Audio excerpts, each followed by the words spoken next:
So you're all very welcome to our podcast this evening in the Wren Bar. Just a massive thank you to the Wren Bar for the podcast this evening.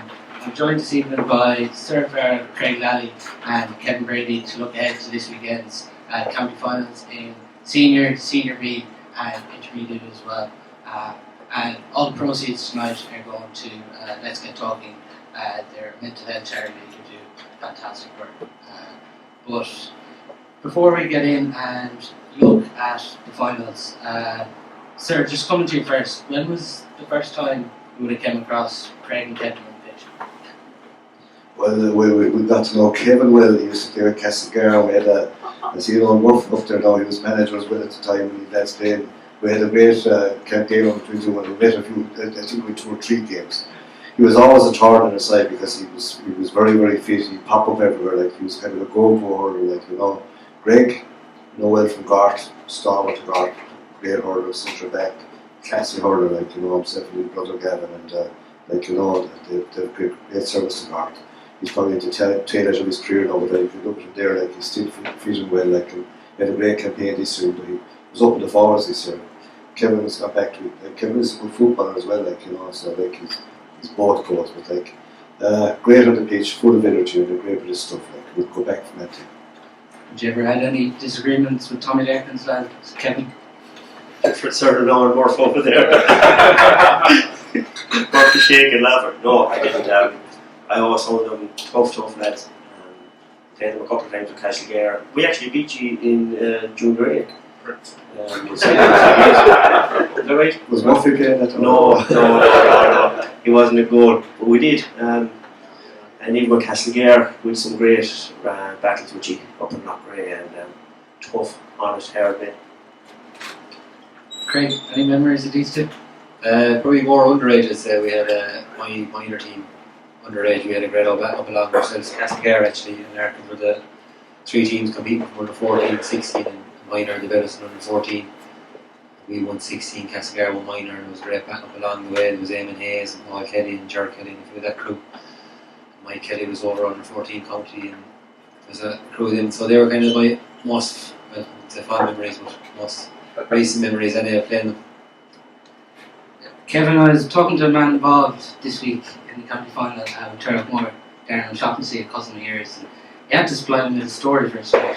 A story about you had a glove, you put Vaseline on it, you shook your maker's hand, you threw off the glove. What happened then? Oh, this is not being videos. Oh, listen, I used to, I'm all about the old psychology. I don't know what it is. I always like to get the edge on someone because I was smaller. You know, I was like a little rat around the field. I always used to get a lot of abuse, and I always tried to have an edge on somebody. So I'd always put pink grips on my orals, you know, and there'd always be new grips to stand out. I always going into Kitty Park or somewhere, and you know, the boys be slagging, oh, Brady with your pink grips, and straight away when they say it, I know I have them, you know. I remember at night, Healy one day he was taking a free, and or before the game, I shook his hand, you know, and the glove on, it full of Vaseline. He took a free after about 5 minutes. He drove the ball 20 yards wide. What he said to me. But you know, small things like that. You know, I always like the old banter, and I always like to try to get the better of someone like that. If I could get inside their heads at all, I believe that I had to beat them. You know. How long did it take your makers to figure that out? Not too long, really. After the first year or two, lads will get that.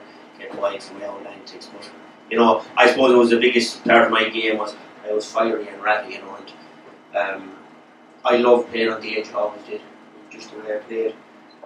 Anyone that ever told me to calm down or anything, you know, I had a dislike towards them. It was just the way I played. I liked it. I liked to go hell for a leather. I used to always say that I could play a yellow card as good as anybody.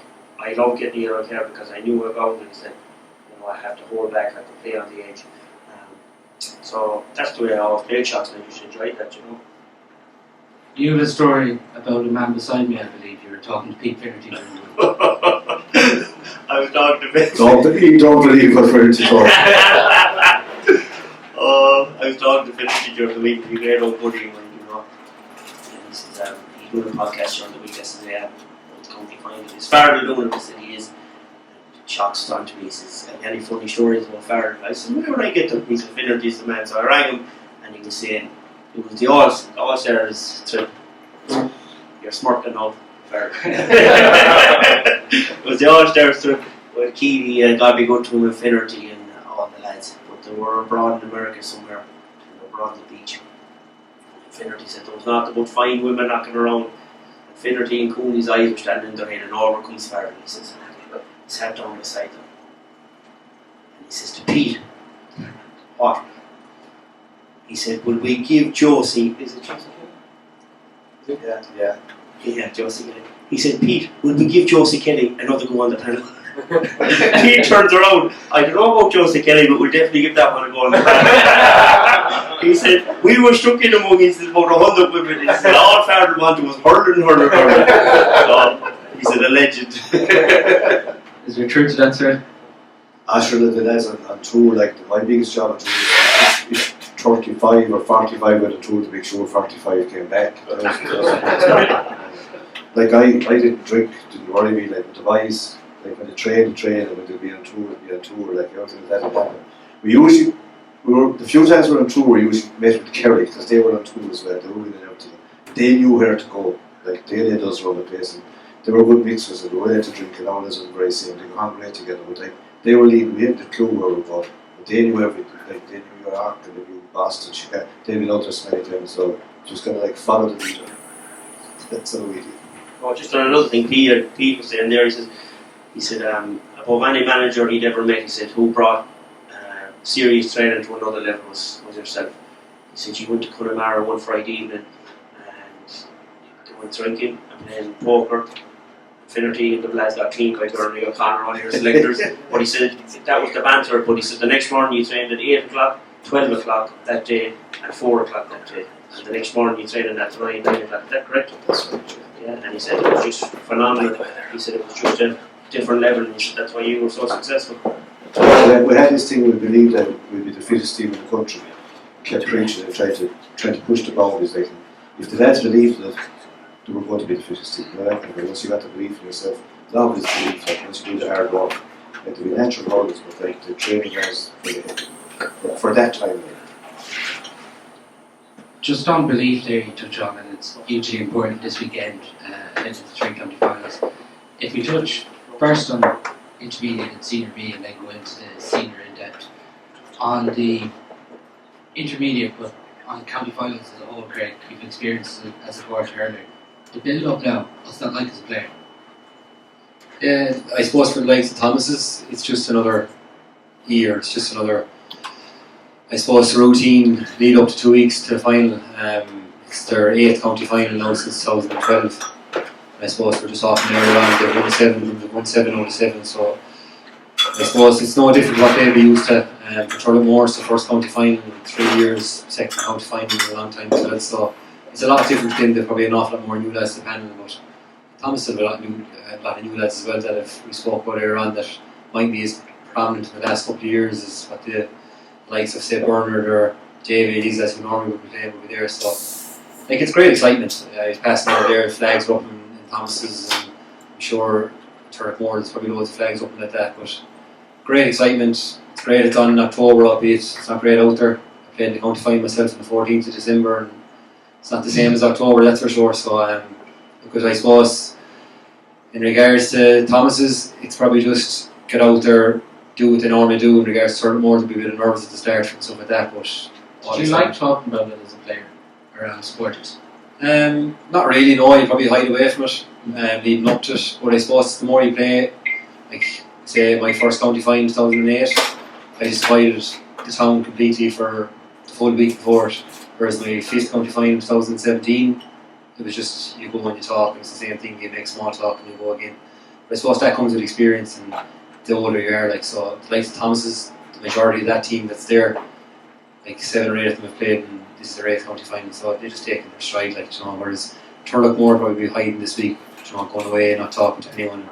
It's a different kind of setup, I suppose, but like at the end of the day, it's all what happens when you walk across over the white line, so it's irrelevant really, like, until on the day and you go out there, and I suppose nobody would put Turlough more in the county final at the start of the year. Everyone was kind of tipping Loughrea and Thomas as long as they avoid each other along the way. So they are hot underdogs coming under here or coming into the final. So they'll have nothing to fear either.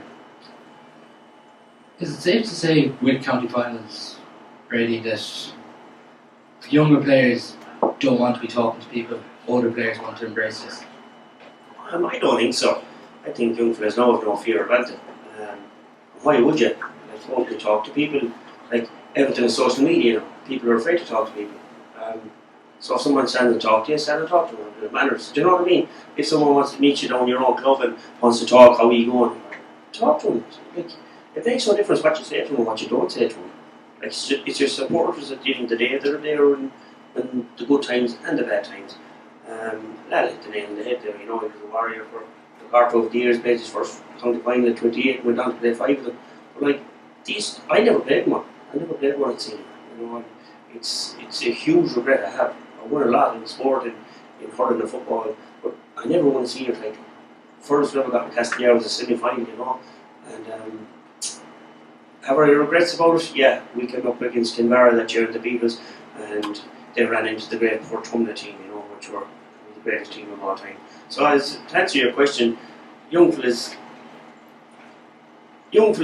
is what the game is all about, you know. And I think that Turlough have the right mix this year. I think they have so many young fellas. I think they're really going to have a good Tommy come weekend. And I fancy them. I really do. I think they'll take off and stop on this Sunday. Just before we get into senior there, just on the intermediate and senior B, Cyril, the intermediate final, Teen Abbott and Ireland, there's no denying that they've been outright favourites from the start to go straight back up. But they're meeting Ballindereen, and there's an interesting dynamic in this. Teen Abbott and Ireland relegated Ballindereen to intermediate. Does that play a factor this weekend? Well, I think it's the thing that Ballindereen are talking about. I suppose we played Ballindereen here last year in a league game. They were playing senior league, and they were very impressive. And I even tipped them as a kind of an interview thing that they'd be the top 4. And they were one of the first teams beaten. They got caught. First game they got caught against Turlough. So when there's only 3 games, get caught in the first, it can be trouble. They have a good team, but Teen Abbott and I would feel, people around here would feel that they're good enough to win in the sense that they feel they shouldn't be down there. That they ran into a lot of injuries last year. It was fellas travelling and all the rest. Next to the start of losing games, they kind of got a warning deal before against Ballindereen, just tight enough in Ballinasloe. They just got over the line. But last year they got caught. Or this year they have Matthew Kelly, they have Hodges, they have Tom Brady, they have all kind of Tom Campbell. Matthew has organised the whole thing again, and they're going very, very well. But they will know like it'll be tough against Ballindereen because I think there's a draw in their pool game. They got a tough game against Claregalway, and the match 2 years ago they did beat Ballindereen. On that day, the Ballindereen free taker wasn't just on song. And Shea Maloney missed nothing. But Teen at the moment, Teen Abbott are very kind of second. Killian back, central back, strong, drives the team forward. Johnny Cunley's going very well in the half forward line. If you look hard at Maloney, with big corner forward, he was a third midfielder playing very well.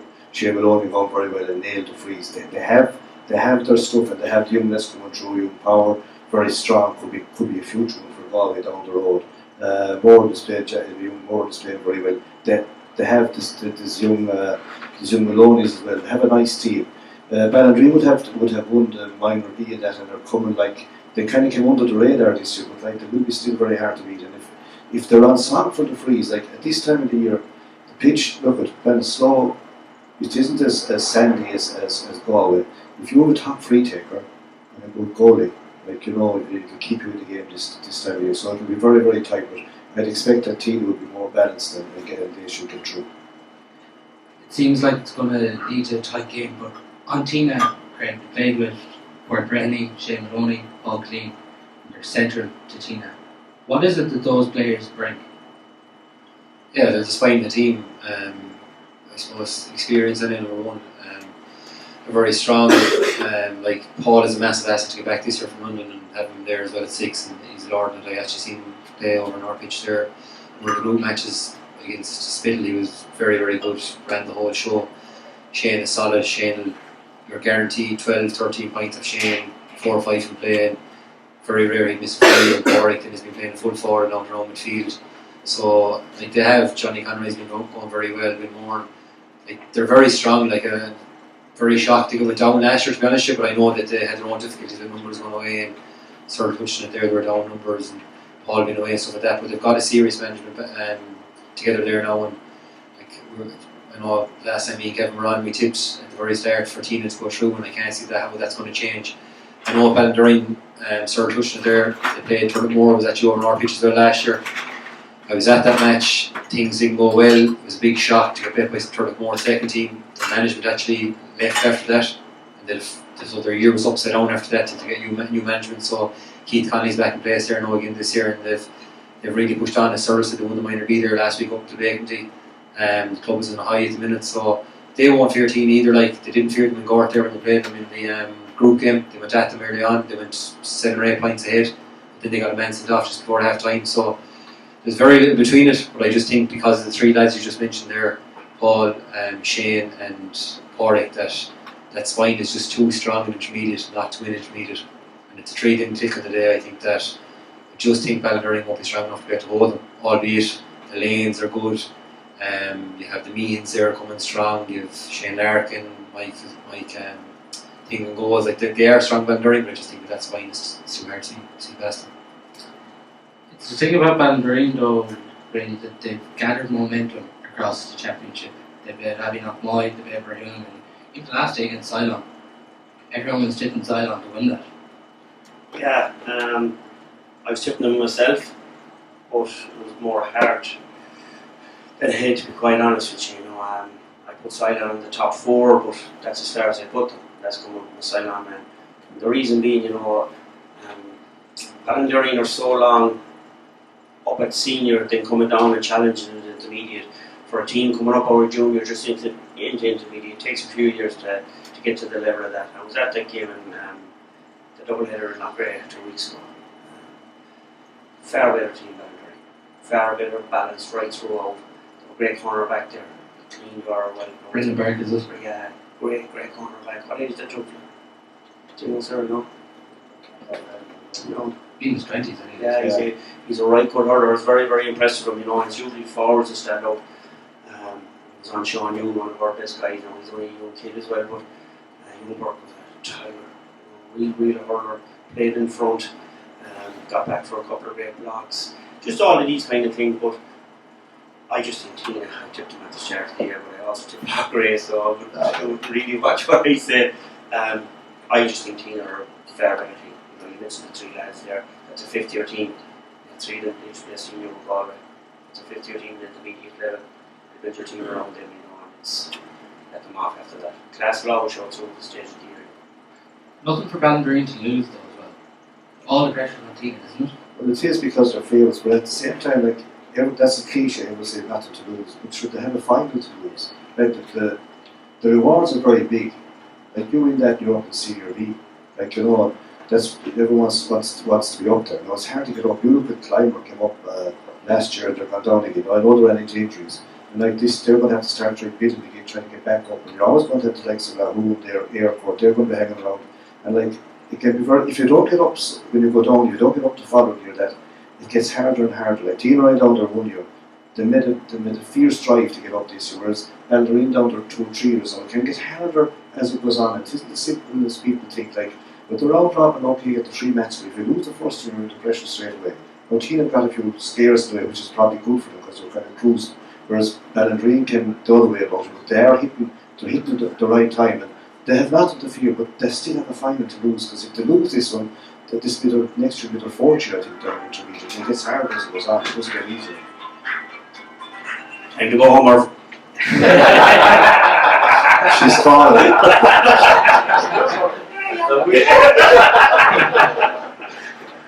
It's just a thing though, you have to realise when you're in this situation that county finals don't come around every year.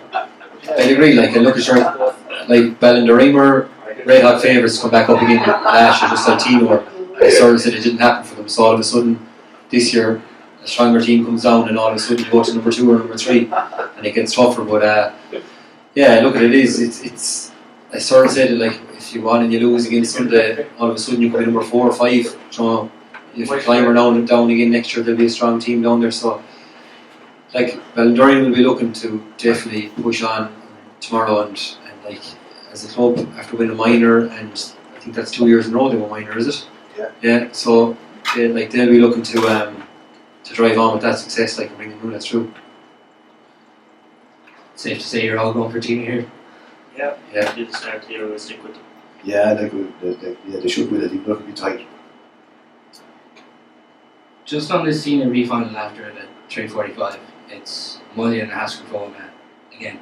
Cyril, is that the most crazy game you've been involved in commentary? Yeah, for this year, it was unbelievable. First of all, first half, Mully went back to what I call old style work. Everybody got straight into the full forward line, and they played 3 in the full forward line. Then Jim Dolphin was a tricky customer, knew that the candidate was a bit overweight but strong, and David Lennon, who was supposedly had to see a shoulder out. When Cathal Morley was shoulder out, he can't even fill a pint. David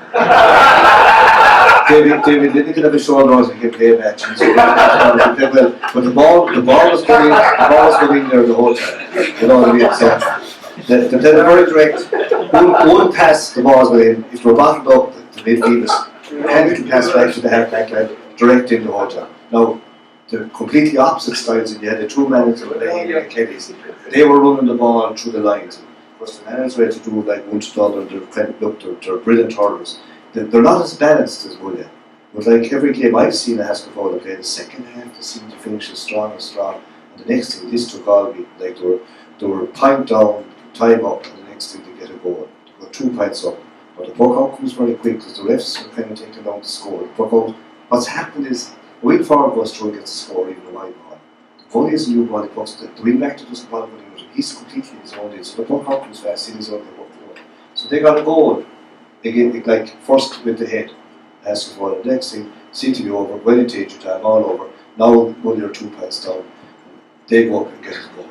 Unbelievable, they're a point up. Now, who comes again? The man is coming again and giving a stick pass to him. I can't think of the young fellow, it wasn't the Kelly who did that. And then actually came back from Poland, that's doing what you call, he's still going to be a vet, got the equalising point. And then to cap it all, I was saying in the commentary, the draw will be a fair result, the left should blow it up. And what happens? It doesn't blow it up, but the ball goes up for the line ball.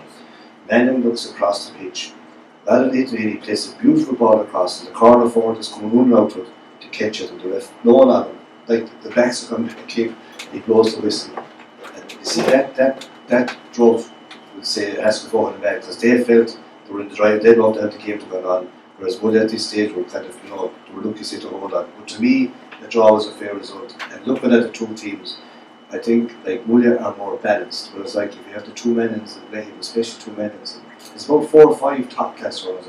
With the two men-ins, you're going to have a good, like the team is built around their own real hurlers. But I still think Mully are good enough to get through because they're more even and more balanced. Like David Lennon played at number 6 is back, but he'd be corner forward. Roland Lennon played at half number, he was centre back. He was very good in it. Nice few young guys, the Hardens are playing good stuff as well.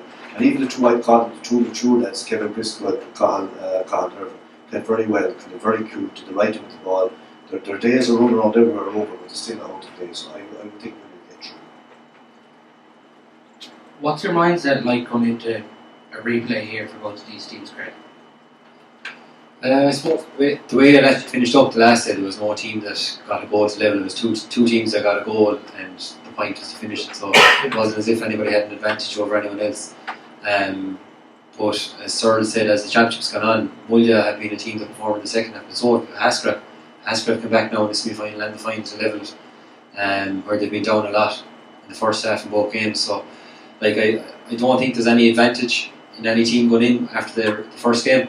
I think Cyril is right. I think Haskell probably have about 4 or 5 players that if they don't perform, if they all don't perform, they're probably in a bit more trouble than Mully. Mully a lot more balanced, and Briscoe and Dervin back as well this year is a massive plus in regards to experience. But I suppose I would have tipped Mully to get through the last day, and I'd still probably go with that just for the simple reason is I think that Haskell probably just don't have the strength that Mully have in regards to numbers.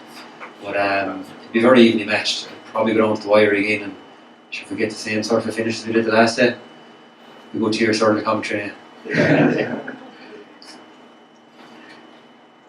Kevin, just on this, Haskell have the ability to hang in games. It's just bred into them. They will stay fighting until the final whistle is blown here, and it's probably something Mully have learned from the first day. When they're on top here, they need to really put the foot down.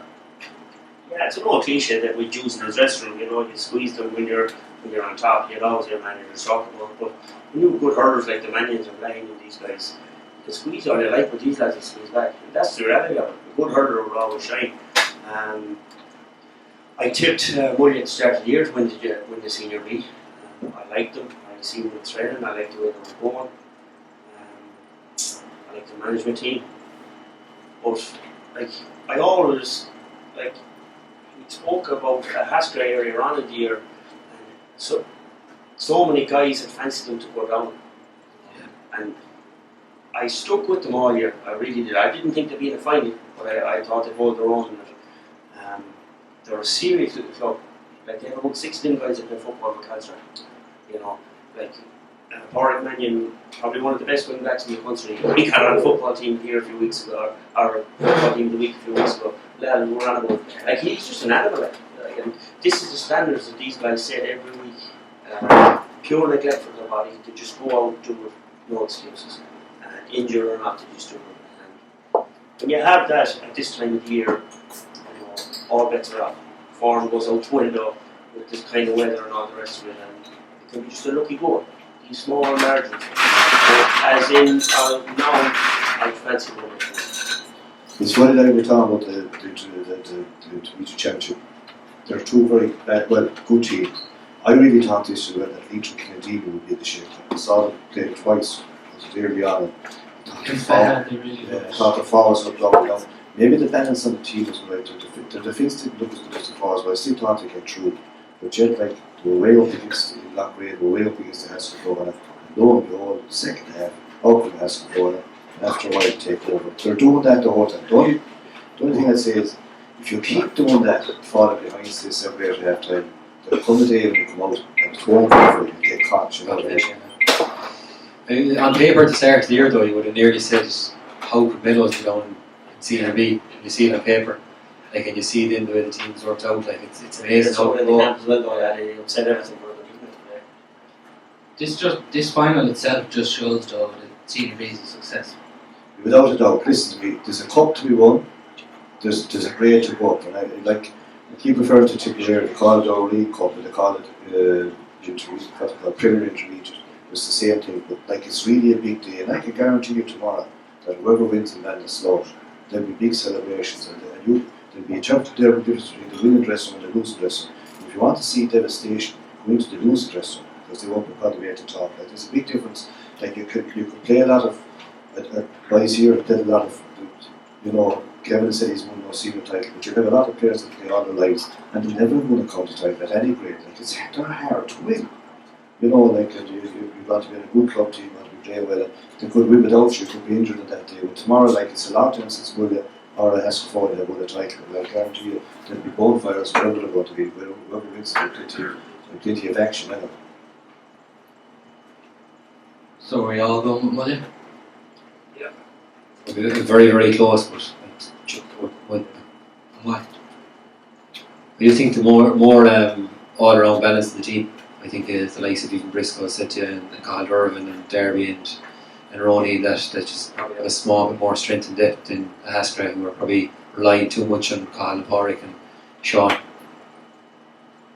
Just Cathal Irvin and Kevin Briscoe, you obviously came up against them a lot early. For these lads to win the county title after all their soldiering. Yeah, it'd be great for them, but it'd also be great for the Manions on the other side. Just because you've been there for so long, it doesn't mean you're going to win it. Sometimes it gets harder, certainly the later you're on. The longer you're there, the harder it gets. The body starts to get weaker, but the mind also gets weaker. If you're losing, regardless what kind of a sports psychology you've been with, there's nothing that'll change your mind about winning until you win, and that's the truth of it. Winning is a habit, and losing becomes a habit. So, listen, I just fancy Mully. With Ronan Glennon is having a massive year, number 6. It's freed up Cathal Durban as well, and as Cyril said, he hasn't the legs anymore. And as you get older, that's just life. It's just nature, isn't it? But he's cute. Briscoe's cute. He just move the ball rather than move the players. I think it'd be a cracker back and slow tomorrow. As Cyril said, the bonfires will be howling no matter where you go. Yeah, even Eamon Dunhill, the Mully manager, was talking and he said he couldn't find a green and white flag in the parish, so he had to go into the next parish to get one. So that just shows the commitment. And Craig, I believe you have the Thompson's flag up for the weekend. Yeah. Thomas's place from But getting to the senior final now, it's obviously the main event this weekend. Thomas's and Turlough. It's a huge game. Pearse Stadium, obviously, this weekend is the venue that holds it. Thomas's are the standard bearers, and if we touch on them first, their record alone is just insane. Like, could you have thought this, Craig? 2012, Guards were probably doing better than Thomas's, but back then, if someone said this to you, like that they're going for 6 in a row, would you just said, no, that's madness? Oh, 100%, yeah. Like, it's for any team to go for 6 in a row. When you look at the teams of the past, like the Portumna teams in the 2000s, like they were the best team I ever come up across, and like they only did 4 in a row as a team. Like, so the Athenry teams the past, I was talking to David Dunno there from Athenry the last day. He did 3 in a row. That team, he did 8 county medals. It's actually a funny story. Back in 2011, before he played the county final, Brian Feeney texted Ollie Fahy. Ollie was telling me before, said, best of luck in the county final today. If you don't win, you can have one of my 8. So he got on well with Fahy, so he got on to performance that day. But no, like 8 county finals or 8 county medals. Portumna have 6, I think 6 county medals, but not to have 6 in a row now would be something special, and it'd match Turlough cliche, like. But yeah, no, and to like their 8th county final and to win all 7, like, unfortunately I was at the wrong side of one of them before, but no, they're a serious outfit, like, and since 2012, but back in 2009-10, we actually won 221s back to back, and the first one we won, we had a fairly strong team. The second one, we had absolutely no right to win at all. Conor Cooney, Davy, all that age was coming through, and Thomas has been on to win 2 in a row, and you could see that team was special coming through. In 2011, we bet them in the county semi-final. 2012, they beat us in a replay. The famous Johnny Maher county final was that year, and that set them on their tone. They probably went to be quiet then for 3 or 4 years for all the talent they had. They lost Richie Murray, I suppose, and that was a big loss to them along the way, and they won again in 16, they beat us in the county final. Then 17, they lost. Mellows beat us in the county final, and then 18 just kicked off then again. So it's amazing. They've won, like Davy and Connor and James and Dara and Aina would have 7 county medals. But when they look back in their career, they probably say, Jesus, where were we for those 4 or 5 years as well where we didn't win? Which is a crazy thing to say, like, but they're serious, like, they know how to win games when they're in the melting pot. It's just at a different level. I think that's the difference. They don't panic when the time comes to score a goal. They score that goal. Whereas other teams might miss them, or the other teams might put the ball wide. And I think that's just experience that comes along the way. But I think as well they've lost players along the way. Like Davey was crucial all this year. Finton was out for a while with a cruciate. Doesn't make a difference. David Sherry was out last year with a cruciate. They find the player to make up for it somehow along the way.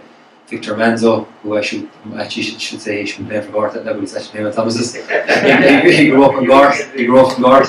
But yeah, he went out to Thomas's. So they find these lads. John Hidd is another that they found along the way. Mark Caulfield last year, they found him along the way. Just have these lads up that they seem to bring out of nowhere, and the natural 7 or 8 players will always bring them along. I think they're just they're accredited, I suppose, and I suppose like leading into the Ray County final, how could you say any different? Cyril, I've heard you on the radio and even on the podcast at different stages reference back to this, but I think it just shows the hunger and the desire of this group. When you were talking to David Burke last year after the final, he says Peterswell did 7. Yeah, that's the thing that if I could be interviewing him after the county final last year, I was sitting talking about the 6th in a row, and he said, look, I don't want to sound big head, he said, but I'm thinking of 7. And I said, in the name of God, what is it? Peterswell did 7 way back, but that was what he said, that's a little mentality. But Greg and Steede there, like, they're great at filling the gaps. Like, when I looked at the team the last day, they had Shirley playing cornerback. Now, to me, that was kind of off the cuff. They had Duggan playing corner forward. he got 2 points, he might be forward, but they had to move them around, they had to midfield. Now, it looked lopsided, but yet every game, last year, I saw Coffey play down here in the junior match against our lads, he was centre back. It was not a dead ball, he said, you see anyone, I said, it was a big, strong centre back, I said, he's good in there, he's slow as Christmas. Next thing he arrives in, man of the match, he's travelling out at the moment. I wouldn't be surprised if the likes of Bernard Burke appeared in Sunday out of something like that. They're great at this, but we'd have to say the Turlough Moor team that are there now compared to 4 years ago. They have very, very good hurlers, the young guys. They have done it at underage level. And again, like the last day were Mr. Morris, but they dropped a wheel in that back corner back. He's a great hurler, brilliant hurler. They had another wheeling lad that had him midfield all through, he played wing forward. These lads are good, but hang the other side, another good lad. And then Jamie Holland is back, they have him centre forward, they have him centre back, but released the strong man to go centre field. And inside that, they've only 1 or 2 of the forwards that played in the last county final. No, they've got that from Waterford, Phelan in his name. But no, he's a terrible man, he's big and strong, but to me he's so fit and worked down to the ground, because Burke could probably eat him with strength. Like he's good. But the other corner forward in, like, the Tarpey fella, young fella, quite good as well left at the top. But like the boys in the corner back there, and every time I see him playing, he's living on the edge and getting away every day. And the man he's tough as nails. Like, they have the right mix, they have the Conor Coleys, they have the Aidan Brooks, they have the David Brooks, they have the Shane Coleys, beautiful hurlers. But they also have the other boys as well, they say to grind it out and do enough to win. But I do expect on Sunday, like, they're going to be fierce until they're beaten, but I think Turlough have a right chance, because they're kind of coming under the radar. To me, there isn't as much pressure on them. I know they're trying to stop them in the 6th in a row, but should the Turlough more or less wouldn't board at all in the 6th in a row. They weren't even bored in the last cup, a lot of them weren't playing. So like, it's a completely new thing. Whereas Thomas, as Greg says, it's not new to them, they just do the same things, and they're so good at grinding out the wins, like, when it comes down to a title. On Turlough, Darren O'Shaughnessy's your cousin Brady, and Brian Holland, joint manager. I nearly feel there's a similarity with them and Davy Fitz. They play every ball with this Turlough team. Jesus, I don't know about that. The most similar to Davy Fitz here is Brady. The rat, right? Same height. Oh, we say Brian Holland there, he won an intermediate there, myself from Murph was up there, and it was a great old year, Murph. Wasn't it? Great year, Roger Fahey as well that year, and from Turlough, great memories as well. Justin Cameron was on that team. But yeah, you ran old Shocks there, and Brian Holland, 2 great clubmen. I was listening to Darren on Galway Bay the other evening, and he played senior for Turlough for 23 years, and he only missed 2 games. I didn't know that. Geez, it's some record. I never won a county title, never got to a county final, and shared it there earlier on, there's some great players never make it, just never get there, and I got Darren up there as a very, very good hurler. So Brady Holland, they never got there. But yeah, I think they have the right mix. I've seen them training this year now, I've watched them. What have they done to turn this year around? When we spoke about it earlier on in the year, the first thing they done was take the focus off the championship, and they got into a boxing ring. And they changed the whole mentality of the club, of the whole ethos of the outfit. It wasn't all about winning; it was about enjoyment. And I was probably speaking to Murph there earlier on, and like, if you're not enjoying your hurling or enjoying your sport, forget about it. You can bring in, Davy Fitz or John Kiley. It makes no difference who you bring in. If you're not enjoying it, you'll have no success. And you can see that the Turlough lads are enjoying it now. They're really enjoying it. They brought in the boxing thing, it just took their focus away. They were told to leave their hurdles away for a few weeks, 6 to 8 weeks, work on their fitness. If you go into a boxing ring, you have to be brave. Regardless whether it's a charity or what. If you're getting slapped into the mouth, you've got to be brave. And if you're brave enough to go in there, you're brave enough to go out to the hurling field now. And all these kind of things, and they went in and they knocked lumps out of each other, and all of this kind of stuff, and it bonded them, Shocks. It really did. It bonded them. People might say, it was madness, but there was a method to the madness. You have to do something different if you want to do something different. And that's the reality of it. They had to change the whole ethos in Turlough, because they brought in, like Franny Ford and the lads, and Joe Hession and all the lads, a great work done. They brought in a man from Mayo there a few years ago, James Horn, yeah. Sure, I don't know what they brought him in for. He won nothing to be on. No, but honestly, genuinely, I didn't say that as anything. Brought him in for 1-0, and bring him into a hurling club. Jesus, I'll hide him to nothing. I was up at their matches, but he took more abuse on the line. It was more about him than it was the players, so they were never going to win. I believe they've the right balance now. They're young, and every one of them guys that are coaching, Brian in Holland and Pádraig Welch and all these guys, they're all involved with the underage as well, coming up along. So they see what's coming, and all the young lads see their fathers and uncles being involved. I think Turlough are in a super place at the moment. It's funny they saw now, like, just looking at it for Sunday, from Galway team, they've met 6 times over the last few years, and I think it's 3-2 in a draw. Yeah. And Turlough have won 221 or 226. Do you think that under 20 last year has actually been huge for them as a club? Yeah, well, I think the first big decision they made this year really is when we go to train, but the first big one, the real big one, is the goal. Yeah. Mark Fahey had done nothing wrong. Nothing wrong in the sense he's a good keeper. Why did Dortmund there? But he's not a big goal. Yeah, but he's not as good as Darrell mentioned. He's just not as good. They made the call, had to make. Now look at, he was number 3 in Galway, big call. But the lad is just that little bit better. He's played minor, he's played under 20. I saw him block the penalties against Saxon. Jesus, he's had to pin the puck out. Look at, there's nothing wrong with he was doing nothing wrong, but that's the first big call. Because if that went wrong, the boys are going to be shocked. No, they knew that, but they took the bull by the. He had done nothing to be dropped, if you know what I mean. That was the big call, and I think the other one, the big thing is Holland coming back, and instead of playing him centre back, they've dive up there and have him centre forward. The last day against Johnny Cohen, he had a great game against Claregalway. He's up against Shane Cooley because he's back to his best form. He's really playing well, left and right, brilliant Turlough. It was just like looking at him the last day and saying, if Galway could play Shane Cooley like Limerick do with Hannon, Cooley has as much space as Hannon, but they have him back very much on the D, and they're covered with the 2 wings. He doesn't come out of the pocket. If we could have a system in Galway like that for Shane Cooley, he'd be every bit as good because he's a brilliant Turlough. He's back to himself. Going to be a big jewel for Holland, and it's a big one there because they will be on one another. But it has released Sean Lad, who does a power walk around midfield. You might see the one time he's tackling and blocking and hooking and stopping. And the last time they played the final in Nathan, well, it was Nathan Roy, Dahi got his calf went. And then is very lucky not to win it when he's around. Turlough will have no fear. That's the one thing with you guys going in. They'll have no fear of what's ahead of them. I'd say they're looking forward to it, But it promised to be. I hope the weather holds up. The last 2 weekends in Pearse Stadium, which I believe was no breeze of any consequence blowing, probably due to storm or something. Because usually in there it's very strong. The debate when you think of Thomas's Conor Cooney obviously won 14 in the semi-final, and the debate will surround whether he's one of the top hurdlers. But Craig, from seeing him up close and personal, he obviously came up against him this year.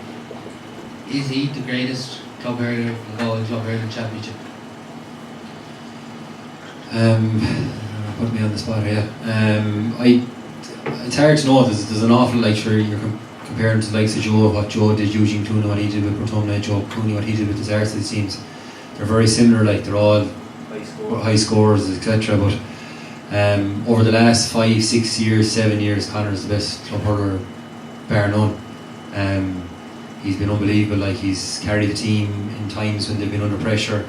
He's scored phenomenal scores, but the work rate he puts in as well, aside from scoring, is unbelievable, tracking back and all that. There was a time there for 2 years, 3 years, where you'd see him back in the full back line regularly, hooking and blocking. But you're just talking about that there, and in regards to matchups the next day, I'm sure we'll get into, but because he's so influential, we were speaking about it beforehand, to Thomas is doing something different. Sir was touching on it, how Caulfield was centre back for the first game and he was wing forward for the replay last year, and they bring on something different every year. I think Turlough have to do something different on Sunday. I think they need to approach differently, whether that's right, Dahi, you might be the best sitting centre back in the county at the minute, but just nullify Conor. Go on Conor, follow him everywhere. If he goes in goals, mark him, and then maybe. That's the question. Greg, I think you're right there, but what they will do, I think, Dahi will pick him up with a centre forward. Rizzuto, Conor will float, wing forward, wing back to that. I think they'll have a man marker on him then, because if you look at the stats, he got 14 shots the last day, 113, was it 15, 114, but not alone, forget about the frees, because they'll come and he'll score them, but from play he's picked them up 4 or 5 and there's no one on it. I think if Turlough, and I think the Widow would, they'll man mark him, not with Dahi mark him if he's centre, but if you go say midfield or mid forward, you could find a different a man mark, they'll sacrifice someone to mark him, because when they take himself and then Burke out of it, and they're all good for it, but they're the main two up front, or the main Burke, maybe not the fastest hurler in the country, but great risks and always floats in great scores. I think he scored about 220 for play already this year. Sure, Conor Cooley, you couldn't count him with all the frees, but like, they need, if Turlough are to win, they're the two that they really need to lay down. But that's what I'm saying. I would actually sacrifice Dahi But the whole game. If Dahi leaves central back, then that is a big hole. I don't know when to do that. I think I prefer to put someone else on. Like when he's going, the likes of Sean and Ed, I would love that.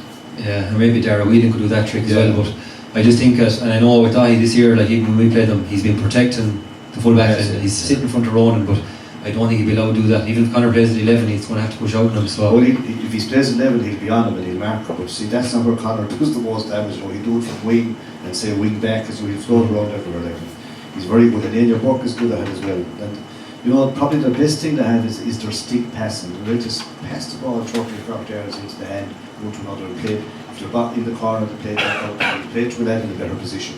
But Turlough have, the Swede is there, they have good players like.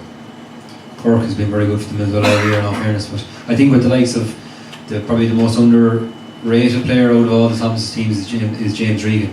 I think this year he's been probably one of the best players, if not up there with Conor. I think there's a hunger to him because he missed the county final last year. He just wants to prove people. Yeah, there's probably a bit of that in the right, but he's been consistent all through the 7 county finals or 7 county medals they've won. Like, he's been so consistent, like, and he's been part of the county panel for long enough as well. But he's definitely underrated, as is Dara. The work that Dara does as well, like, and especially since he took off the frees, he's probably not as recognised because Conor's back in the frees. But the amount of work Dara gets through is unbelievable as well. And sure, Oisin Flannery's probably been one of the picks of the season as well. Like, he's having a great year in the corner. Like the likes of Dara says, Joe people know he was a lot to talk about. For his own standards, he's been quite enough this year. That could all change on something, like, you know. But, you know, it's you've got the ifs and buts, like probably a lucky goal. You'll get chances against Thomases. Every team has. They've never really won the final, maybe against medals by a lot. There's always tight, but you have to be good enough to take the chances when they come. That's the big thing. Like even Sarsfield's last time, they got chances in the game, but just couldn't take them. And Gerald Kelly's having a good campaign, blocked a great shot. I thought he blocked 2 great ones, but actually had to look at it again. He proposed, but like, you know, it's hard to get past. Like, it's hard to get past Vincent Rock, it's hard to get past Key Man. They're tough. I think as well with the likes of Turlough, because they probably need a bigger look factor the next day than Thomas's. Because Thomas's know how to win. I think Turlough probably need that look, you know, on the day, and a rub of the green or a goal to go their way, or maybe that way. Remember in 2011, a story there, 2011, we won the county final. Peter Cummins was in goals, and Chris Finnegan was out in London at the time, and he was working in a bar out there in an Arsenal pub, a supporters pub. And Arsenal were playing on the Saturday and the county final was on the Sunday, so he couldn't fly home till the Sunday morning. And Chops would be a bit of a messer, like, you know, and he was kind of coming the odd time, and I don't think he was at the semi-final, he was at the quarter-final, and Brendan Quinn was the third choice goalie, he was the junior goalie. But Chops, anyway, he was 6 o'clock flight in the morning before the county final, and pure messer at the time. And he's quite down now with his 3 kids, but he said, Asher, he said, we'll make a weekend of it, I'm home for a couple of days. So he had a vodka or 2 in the morning anyway at 6 o'clock, and went on to the airport and had one on the way. So he did 4 or 5 vodkas and went by the time he got into the dressing room, and next thing, lo and behold, Peter got injured with 2 minutes to go. So Chris was called out in a county final 2011. I said the vodka was still in the system anyway, but lo and behold, he blocked the ball, he did 2 puck-outs, and we won the rest is history. So you need that bit of luck to go your way. Drug testing, we'll have to debate that. Yeah, but you're going to find, I think, if Turlough are to win it, they need a good start. You know, they need to start to take their chances, because you find that if Thomases are ahead a few points going into the last 5 or 6 minutes, they're good at reeking out the wins. Like, you know, like they're deadly as kind of winning matches that you think they're going to get beaten. I think for that Turlough wouldn't want to be chasing the game. They'd want to put Thomases chasing. On Turlough, really, Dave, there are a lot of decisions to make.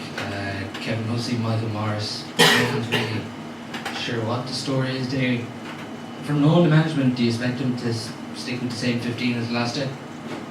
Well, if I was a manager, I wouldn't be changing the winning team after a performance like that. There's pros and cons to it. Jamie Ryan didn't play. You could say, okay, Lochray wasn't fully strong. Turlough wasn't fully strengthened either. Michael Morris wasn't playing. Loftus wasn't playing. Just on, they have decisions to make, of course, and they'll debate everything. That's why the 4 lads are involved with them. Just on the debate of the lads there about who picks up Conor Cooney, I think that's a big one. I wouldn't be having Dahi because you're taking 2 of your best hurlers in the county out. I'd be having Sean Lennon or Tom Quirk. Probably Tom Quirk for 30-35 minutes because he's an engine. Forget about scoring and stay away from everything. Where he goes, you go. So you don't expect him to be in midfield then the next day? Which? Tom Quirk. The only thing is, like, you talk about midfield, the numbers anymore don't dominate. Exactly. Tom Quirk was very lucky to be on the last day. He winds up getting the goal and 2 points. And if you saw Sean Loftus come the last year, I think we played him early on in the league game, he played very well. He's back from injury. He came on, but they copped on straight away. He came in midfield, doesn't have the pace to give it all. So they should have been corner forward very fast. Now he could be a big improvement the next time. Killian Twares is a huge loss for him. He's a young guy now, should be brought in with Sheffield. He's a guy of pure county class. It's just a pity we haven't seen enough from him this year. Seen him in the under-20s, seen him, he's as good a footballer as a hurler, but that'll tell you what he means to hurling because he packed in the football with Claregalway and with Galway to stick at the hurling. He broke his collarbone in the one championship or under-20. He's togging out tomorrow. He's togging, but you go in there now, the first thing with a broken collarbone, you're going to get a wrap straight away. And Cathal Burke gets a grip the other way. You said it, Murph is laughing there, it's the first thing you do, isn't it? You'd welcome him in. So, on this for Turlough there, like Greg and Sarah, do you both expect them to stick with the same, or is it a time now for Sean Loftus to be given a go? If Sean Loftus is fit, it's very hard to leave him off, I think. And I know he's similar enough to, like, he's a shoulder injury, Sean popped his shoulder there, that's where he was coming back from. So, who just dropped in, lad? If you were a manager, like, and just having a debate about it there, like, if you were sitting in a dressing room and you were there the last day and you'd given absolutely everything to the cause, and all of a sudden Sean Loftus has been out the last 8 weeks and he comes back in, I'd be questioning management. Hold on a second, now lads. I have my hand up. Yeah, but if they do decide to change, like if they do decide to play, it'll be Tom Quirk that'll be drawn. Possibly. He got a goal 2 points last day. Yeah, and he turned over 6 balls and they got 4 free misses. So that's 1-6 from Tom Quirk. I know, that's what I mean. Sean Lennon only scored a point and he gave away 3 points in the first half, but finished like a train, and that's your county. Ray took off to that, it was on Sean Lennon. Yeah, this is the world, So it's a funny one. Like, there's pros and cons to both. We're sorry, Tarpey didn't play the quarter final and played the semi final. So I just think with Lofty, with Sean, like he's probably a game changer if he's fully fit and going. Like, Kevin Hussey's probably the same way, to be honest. Supposing Greg to decide to play a sweeper, Sean Loftus would be lovely with it. That could tie up the Thomas's forwards. Tarpey came on in the quarter final, had a good game. He came on. That's why he made the semi final. Do you think Turlough could be brave enough to go with the sweeper than they haven't got it all year? It's really changing their game, isn't it? They kind of went to a 4 and across that backline. Yeah, but if you did that, you wouldn't be putting a man marker on Conor Cooney, but it could work because they have the forwards. They'll score as much with 5 as with 6. Yeah, you have to play the running game then, and just. Well, you have to run like Lochray even last year against Thomas when they ran at them. They will kind of keep Manning to it down. God, work can take it. Like they'll all fall if you're good enough to run at them and to keep running at them. That's the big thing. Like the Turlough you know what Thomas are going to do. Like the Turlough might as Paul said here, maybe they have to do something different to win. But isn't discipline a huge thing for Turlough the next time? As regarding free. Tony will shoot from 100 yards. Sure, he was unbelievable the last time. Like he missed nothing. It was just the best free taking that display I'd say ever saw. But the referee's a big bear then, Well, he has, you go back to last year's final, that John had done in the replay took all beat. Like, sure, you didn't need any. You didn't need it. This scenario didn't need it. Oh, you didn't need it. So. Brave heart.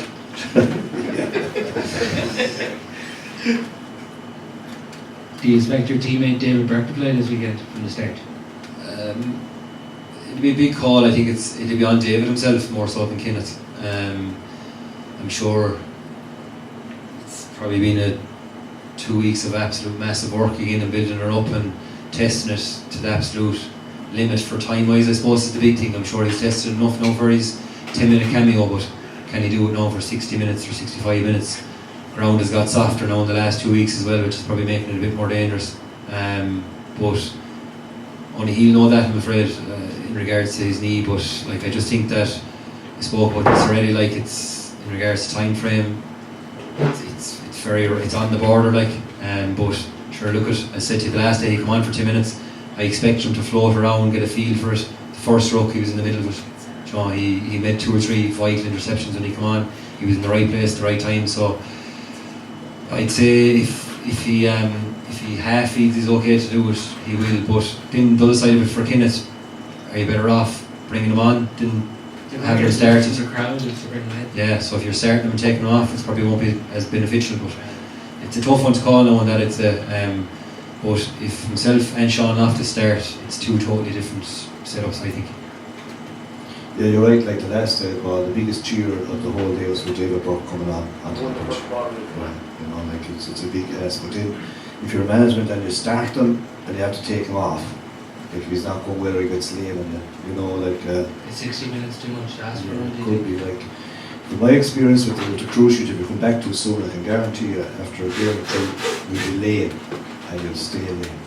You'll keep going lame. It's like a horse really. If you come back, you know, you'll be able to run right, but you'll be still lame.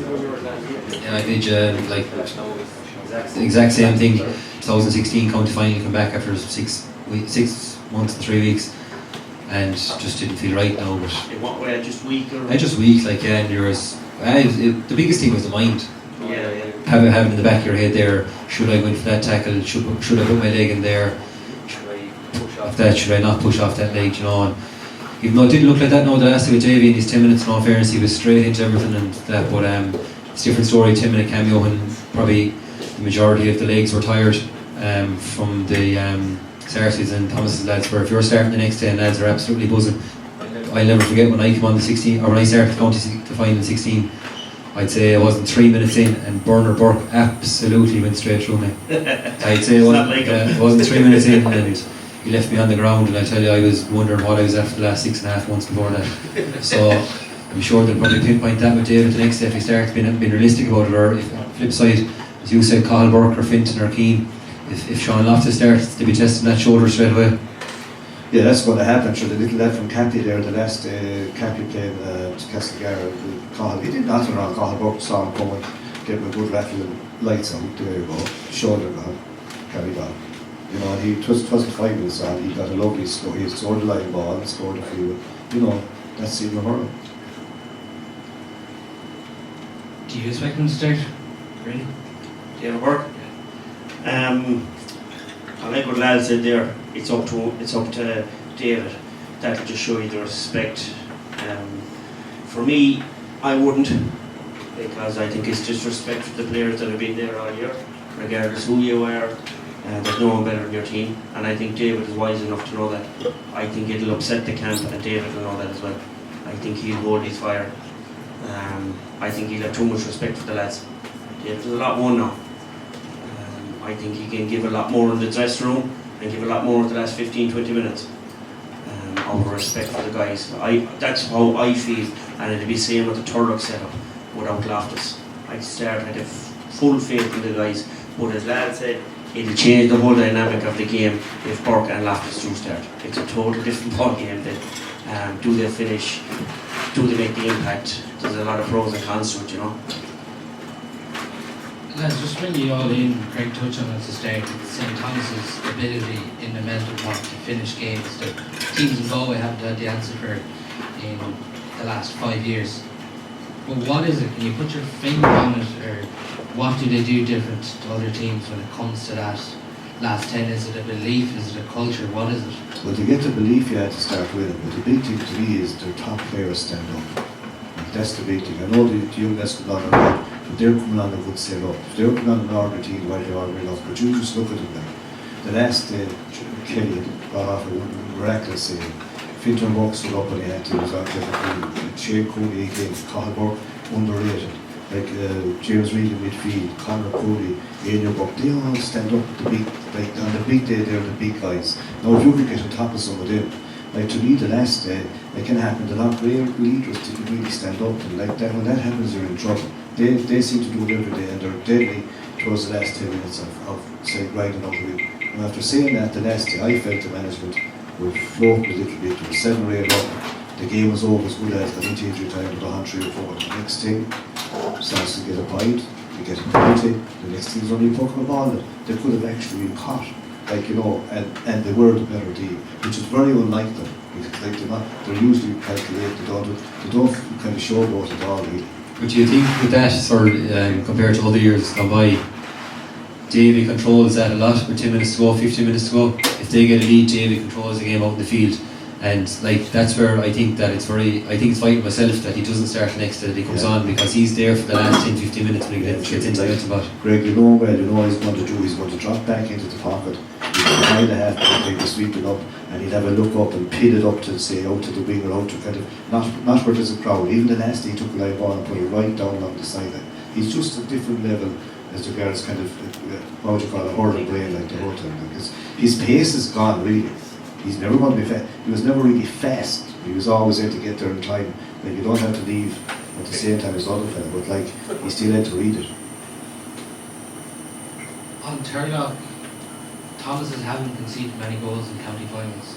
If Turlough are to win the next day, Brady, do they need to score goals? Can I ask you a question? Have they conceded any? No. I'm reading the stats earlier on. Isn't that unreal? It's some stat. You know, Turlough have to score goals to win. Well, I suppose Loughrea hadn't conceded any goals all year until the Claregalway game, and they got a lucky goal Claregalway, and then they got a penalty in the last minute of the game. So they conceded. You know, then Turlough went out and scored 2 against them. So I don't really know. As if you had 6 defenders and they're going out together, you know, all year. Listen lads, and you pull them aside in the showers, which you'd always do, and put the 6 defenders together and say, listen, we've conceded no goals, we'll win this game. You know, and that's, you know, Sterling know and Lally know, if you can have your 6 defenders like that and a goalkeeper, that no goals are conceded, you have to fancy yourself to win a county title. If Turlough play a sweeper, I don't think they can get goals. So I'd be against the sweeper, going against their system, what they played all year. Go 15-15, go man for man. But the big thing is putting someone on Conor Cooley. If they go that way, they can get goals. Because they got 2 goals the last day, hit the crossbar another time. They could have got 4 goals against Loughrea. They really could. And I just feel that O'Hanlon, you know, is bread and butter for Finton Burke. I prefer to see O'Hanlon maybe go out to wing back and put a fast guy in on Finton Burke. It changes the whole dynamic of things. I know it's changing it again. We spoke like Conor or Cooney, you know, Kevin Cooney or Shane Cooney, you know, with Sarsfields there, or Kevin Cooney the last day, you know, different kind of a hurler than Phelan, you know, fast, nipping. You know, he had work up a stick at times. He had, but like if you looked at, and he had an up a stick, but he never took him on.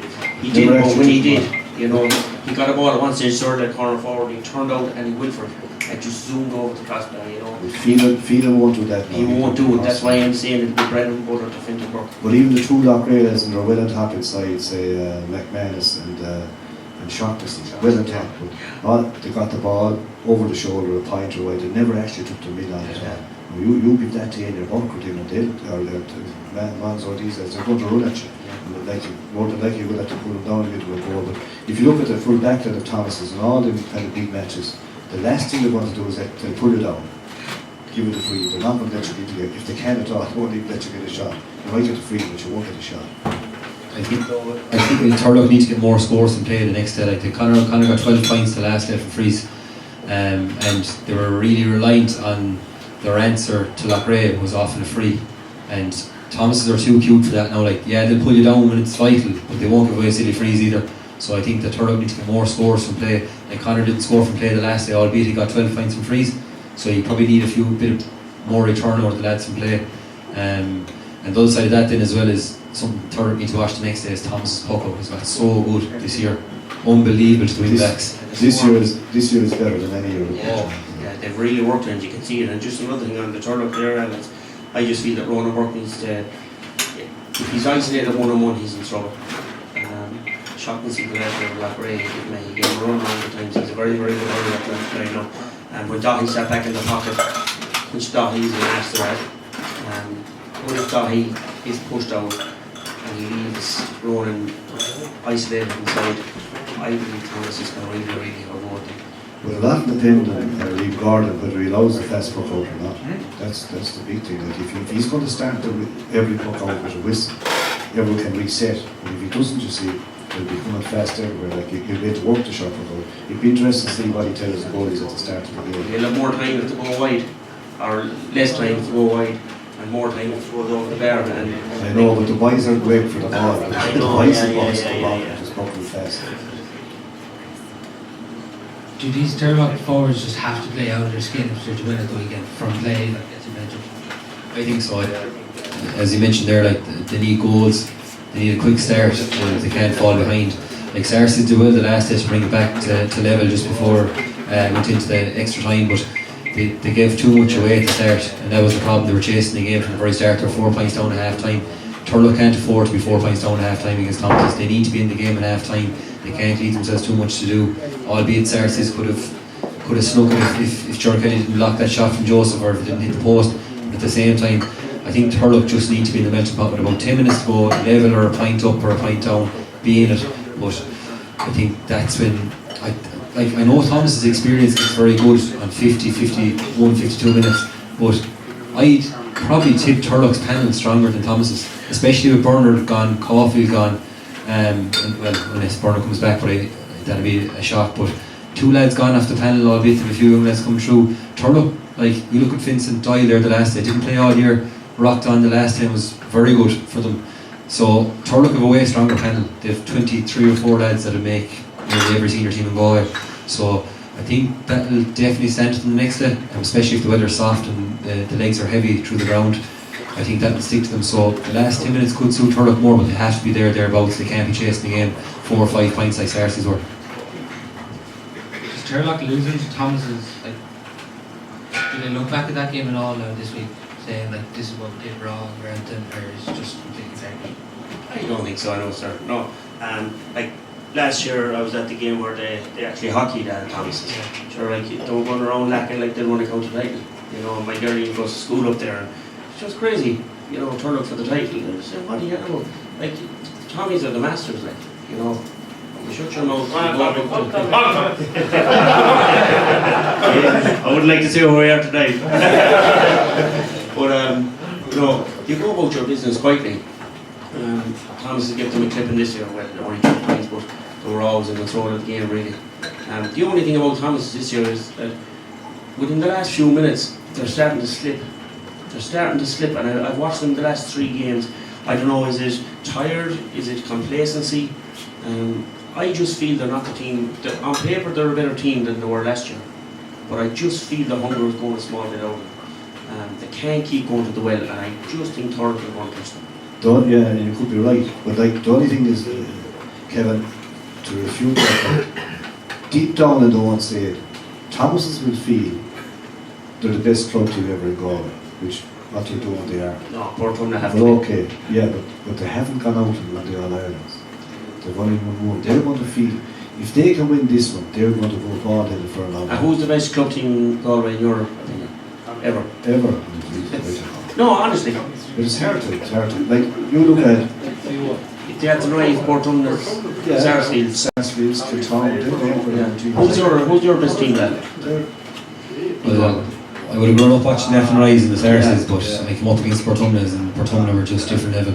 Yeah. I'll tell you a true story about Turlough. They were playing what do you call it, Napushi in All-Ireland semi-final, club semi-final. It was with Limerick IT at the time, with a lot of Napushi guys there, and Turlough won it. So we were training the following Wednesday night. I said to the Napushi guys, we're matching out from Turlough. They all come up and do it. There's one thing, As long as that, they said, Ollie and Joe referee the match. Tommy Murray guys. Yeah, they're very good. But Sarsfield, or Thomases will feel if they can win this one, they'll try to go ball headed to win Northern Ireland. Because outside, like we rate them very, very high here. But outside in the other counties, they're saying if they're that high, they should win them all. Like the Club All Ireland should be coming, like, you know, they'll feel over that to themselves. And do you think that the standard in Galway at county level is dropped a small bit now for the reason that we haven't put on one Club All Ireland? My own honest opinion, I think at county standard we've gone down a small bit. I think we're down at in 4th or 5th at the moment. That's just my own opinion. But Kevin, if you go to the club games in Tip or Clare or Limerick, where I've been lately, we're not County Dublin or that, and I wasn't in Kilkenny, you would say to yourself, Jesus, like, how are them county teams so good? Because the clubs are okay and they're good and they're hard, but there wouldn't be anything to be afraid of. Clare County final Sunday was atrocious, like. Poor standards. Yeah, and look, I'd like to be fair to them, and Clare looked very near Limerick, beat, you know what I mean. Now, Cahan here has been involved with the head in Limerick. They'd have 2 or 3 top teams, but those would be very ordinary, like, you know. And you'd see them do with Limerick and like they look colossal. That's the way it is. The tip championship, good enough, there's no doubt about that. We had a kid Daniel let's here a while ago, a few weeks ago, and they were telling me like that Turlough with Ronan Maher played deep are a hard team to beat. And if they hadn't Ronan Maher, they said they're no problem to beat. You know what I mean? Like, but there's nothing sticking out the Turlough team or the Kildare team at home that you walk on. Maybe a stable lad from Kildare onto the tip team as a new fella. You know what I mean? So if we are to get final predictions and maybe just 1 or 2 matchups for the weekend, Craig, is it going to be Phelan versus Clinton? I think so, yeah. I don't think they're going to move them out. And I know it's sort of saying that Finton probably likes a bigger, stronger lad to come in and not to be too fast and nimble around the place. But like, I think that he caused enough of trouble the last day to Paul Hogan. Paul will be similar enough to Finton how he plays. He likes that old battle and he likes an old war. So look, I think that's probably going to be a route that Turlough are going to go. They're going to look for high ball on top of him. That'll be battle number 1. I think Shane and Jamie Holland will be a big battle there at 6 and 11 as well. I'd imagine unless they mix that up now and put someone fast in Shane and try and pull him around the place, but Shane likes to sit back, as Cyril said, so Jamie would probably suit Shane a small bit. But if you had a fast centre forward like Cork maybe there now, centre forward to move Shane around the place, might be different. And then the big one then of course is 6 and 11 the far side, whether they put Dahi and Connor and let him follow, or let Dahi do what he's been doing all year, sit back in front of Ronan and let maybe Dara Whelan or someone pick up Connor, or Sean pick up Connor. And then of course inside then I think that Mark Murphy and O'Sheen Flannery, or Mark Murphy and Éanna Burke will be interesting, and then on the flip side Ronan Burke will be obviously on the other, be 2 inside there, so they're the main matchups I'd like to see. Midfield will be a battle as well. If Sean's not picking up Connor, Sean and James Reid will be a great battle. Do you see matchups like that, lads? Yeah, look, you have to match up. That's the way the modern game is going. Like, you know, but Thomas is now like the last day. I couldn't believe what it like looking at them. I saw them before playing corner forward. That was like he's a good hurler. He played wing back for Galway under 20. They're not afraid to move around. But the Whelans are good hurlers. There's very little talk about them. Like, and you know, the Holland being back is a good hurler. You know, Connor Welsh hasn't fully came. I know he took the freezer, but he hasn't fully came back to himself from being sick last year. He's still not fully right. Like. But you know, there's a lot of kind of talent of unheard of. They're underage in the Turlough lineup, whereas everyone knows the Thomas's lineup. You kind of know them by name now. Like, and as Kevin said there, the bench is very strong in Turlough if they're not afraid to use it. They need to start well, but until they're beaten, Thomas's will be favourites. No matter who they're playing in Galway, they're going to be beaten sometime, but they're going to be favourites as well. They deserve that, like, for what they've done. Until someone comes along and beats them, like, they're going to be the favourites. But like Turlough more have as good a chance as anyone, better than most, because they have a lot of hurlers. They're going 2 under 20s, and you know, they've been minors, they've been knocking around. And all these lads, they've all played for Galway underage, and they're good hurlers. Daniel Loftus is actually another lad who wasn't mentioned at all tonight, and he's been Very brilliant good. for Turlough. Yeah, he's very good, playing well wing back. He's on the county panel. I'd say he could be kind of a future Galway fella. Very, very good. Like different to Sean, more physical than Sean. Like was good hurler. Gets about his job like quietly and efficiently. You know, he's a kind of who went up there in the book as well. He's had a physique for him. Yeah, with the two teams, it's hard to predict matchups, really, isn't it? It is, yeah. The big matchup for me is Jamie Holland and Shane Coney. You know, because the likes of Dahi will be sitting here, and everyone will be at home, whatever, after the game, and you'll be saying Dahi Burke possibly man of the match, Conor Cooney possibly man of the match. You know, county lads will always stand out, regardless whether they're on each other or off each other. But for me, if I was a manager, I'd always keep a county lad off each other. I'd expose them and try and give him as much room as he can. You know, I wouldn't sacrifice Dahi Burke for Conor Cooney. Dahi Burke is too valuable for Turlough to be at that. Jamie Holland and Shane Cooney is the big one. That's a massive one. And Regan and Sean and Ennis at the field. You know, I was involved with Turlough about 6 years ago with the under 15s. I was just giving them a dig out there. You know, you had young Shaughnessy. So you're the man who's key to their success. Oh, Jesus, you know, they haven't had the one yet. That's your handling in that. Who would you want it?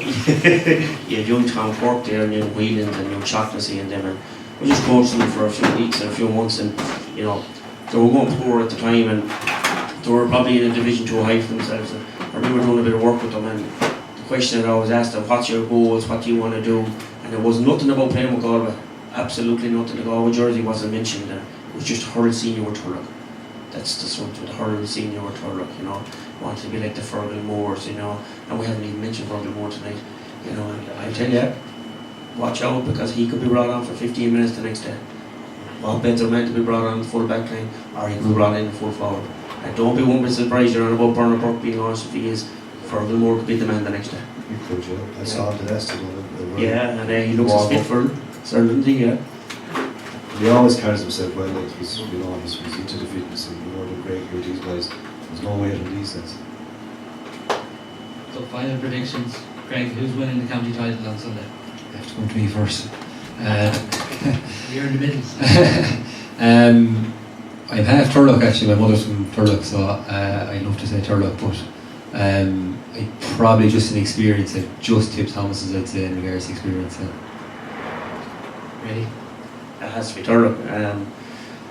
For starters, my own cousin is the manager. If I say Thomas, I get shot. But genuinely, I just feel Thomas's are just getting a small bit stale. They're letting teams back into it at the end. And there's youth and there's no fear in Turlough. And I was talking to two of the players this week. I won't say who because they're not supposed to talk.